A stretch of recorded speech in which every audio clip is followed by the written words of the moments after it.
let's start with what you call absence of liberty. And you are probably thinking about what you have written in your last book, 12 Caesars, I suppose. Yeah, I'm thinking about what I've written in my last book, but I'm also doing a broader book now, which will be out next year, about the Roman emperor more generally.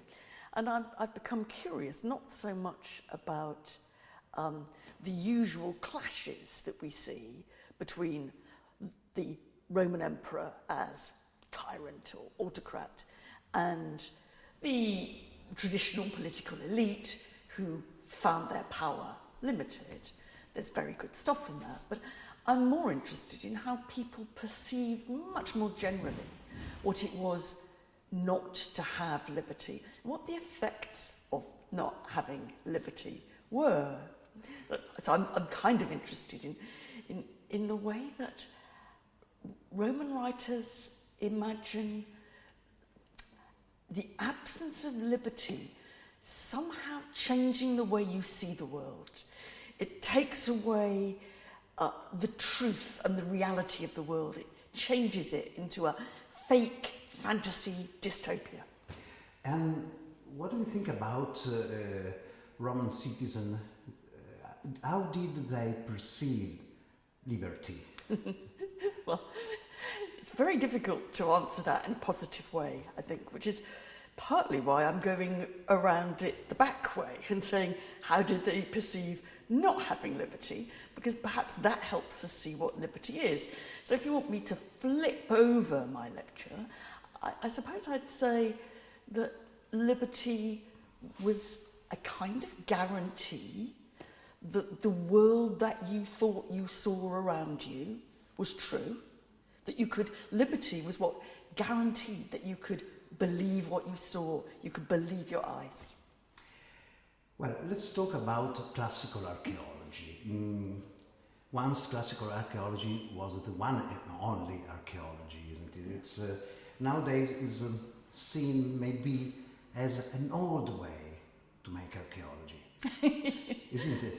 Well, I mean, I think classical archaeology has been a bit unfairly criticised because it's been very easy to say, oh, those classical archaeologists, what do? They go and dig in the Mediterranean in order to find sculpture and treasure, and and they're not actually up to the minute in terms of thinking about the different ways archaeology reveals the past. The classics in general and classical archaeology in particular has often been criticised for being very focused on the elite. Right? Now, to some extent that's true, but you have to go an awful long way back to find that. And in part, I think classical archaeology has been really at the cutting edge of changing the ways that we think of what archaeology can offer. I think of the work in Greece, early field survey in Greece by people like Anthony Snodgrass and Colin Renfrew, just to name two Brits, that really did start to say, and they were really upfront saying that we can think about the landscape, not just about the sculpture. We owe a lot to prehistory and to proto-historians, archaeologists and so on. And I think that in the UK, at any rate, I'm not sure how it is in the rest of Europe, what's exciting about what I call classical archaeology is it goes all the way from prehistory to the early Middle Ages. And in a way, there isn't that kind of split that you can find in other geographical regions between prehistory and history. So people like Snodgrass and Renfrew were working on the earliest history, but also right through to thinking about the classical city-state. Do you know about the new amphitheatre of Voltaire? Which digging is in progress now? It's a huge amphitheatre, under 30 40 meters of mud, that was completely unknown by sources, and from 4 years up to now, it's been excavating. So it's not true stereotype that what is in classical archaeology has been discovered. No. But there's a lot to discover. No. I mean, also in monumental way. Yeah. No, this will make you laugh. I mostly know about the amphitheatre at Volterra through Twitter. So the very modern way of keeping up with archaeological discoveries. But you're right. I think that that what's fun and exciting about archaeology of the classical world in the 21st century is that it both is looking at that kind of monumentality, but it's also looking at all the other things which are, in a sense, give a context to that monumentality. As a historian, you are very focused on the invisible ancient people. Maybe the same thing is doing now classical archaeology, the modern, the new classical archaeology, searching for invisible people, for shepherds, for searching for fishermen, and sometimes children and women. Your career has been focused a lot in trying to involve people in thinking about what is not seen. Yeah, and I think if you think about the invisible and you look for them, you can make them visible. That's what's exciting about it. And I think it's partly the people at the very bottom of the social heap in Rome. But I think, one of my favourite examples is the scientific analysis of the sewers at Herculaneum, where actually what you're seeing there, and thanks to modern techniques of scientific analysis, you can actually bring to life, is that you're seeing what went into the mouths, through the intestines and out the other end, not of the absolute poor in that case, but of ordinary inhabitants of the Herculaneum. You know that they were, what they were eating because you can see it. What do you think of the approach, the general approach of a politically correct wave in the archaeology now?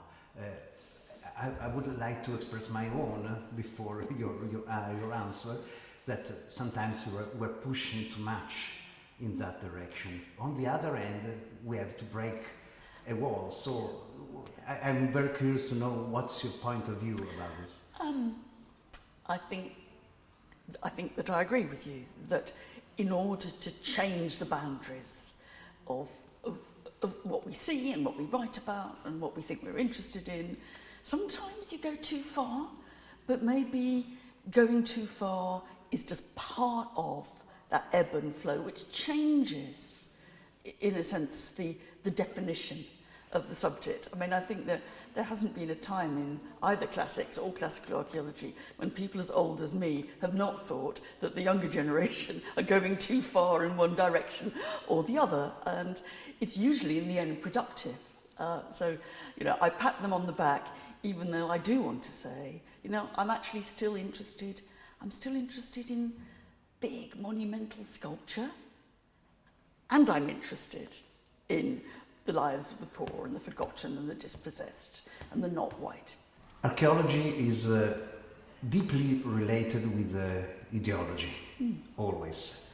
So also the cancel culture can be seen as an ideology, exactly like Mussolini was pushing classical archaeology for imperiali, for his own reason, Hitler the same, and so on. I think all academic subjects are rooted in ideology, and I think we would be worried if they weren't, because by saying that, we're saying that the way we study the past, whether that's through texts or material culture or whatever, is partly to answer the questions of the present, and that's why the past changes, because we're putting different questions to it. Now, you read a lot. I don't know how much you read in Italy, but in the UK, you read a lot about cancel culture. I say things sometimes that are unpopular, but so far as I know, I've not been cancelled, that we don't have a very kind of monoculture in archaeology and classics in general. But I think that, by and large, the way that we we do think about our own issues and our own debates, and think about archaeology through those, is one of the ways that archaeology moves on, actually. Because we learn to put different questions and we learn to see different things. And if we go back, let's say 50 years to when I started out as a student, you can see very clearly that feminism, second wave feminism, changed the way we studied the ancient world, whether it was the material culture of the ancient world or the textual culture of the ancient world. I'm sure there were some people back then who said, oh, all they want to know about is women. Right?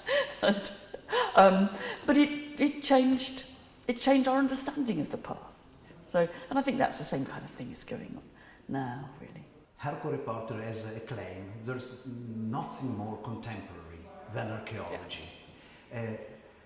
Do you think, as a classical archaeologist, as a classical scholar, that we can apply archaeology in every field, also in the contemporaneity?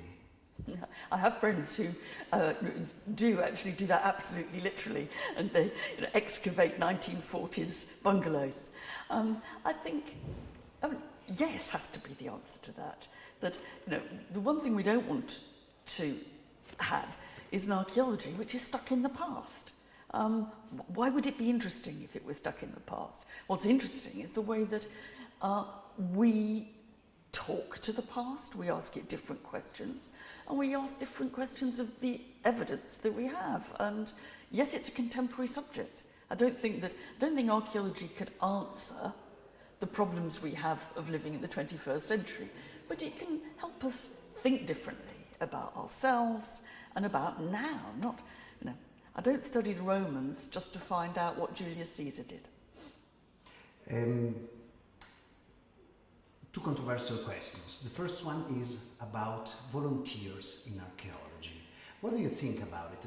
For instance, in England you have Vindolanda, which is packed by volunteers in archaeology. Is this a threat, a danger for professional archaeologists, or is a good way to involve all the citizenship? Well, I've lived through, in the UK, the period in which, by and large, Vindolanda is very much an exception, that the volunteer has been eased out and archaeology has been professionalised. Now, you can see all the advantages of that. But my first experience of archaeology was going as a volunteer, digging up a local Roman villa when I was 14. Right? So, I've known what it's been like, and that was very, very incorporating. I mean, it interested a lot of people in archaeology and gave them a stake and an investment in it, when it came to thinking about funding, preservation, and so on. And I think in the UK, what you saw, as the volunteers were eased out of the mainstream excavations, you saw a huge rise in metal detectoring. Because those people... So the trowel, to use the trowel, is not a problem. No. Do you think that a volunteer can use the trowel? I would like to think so.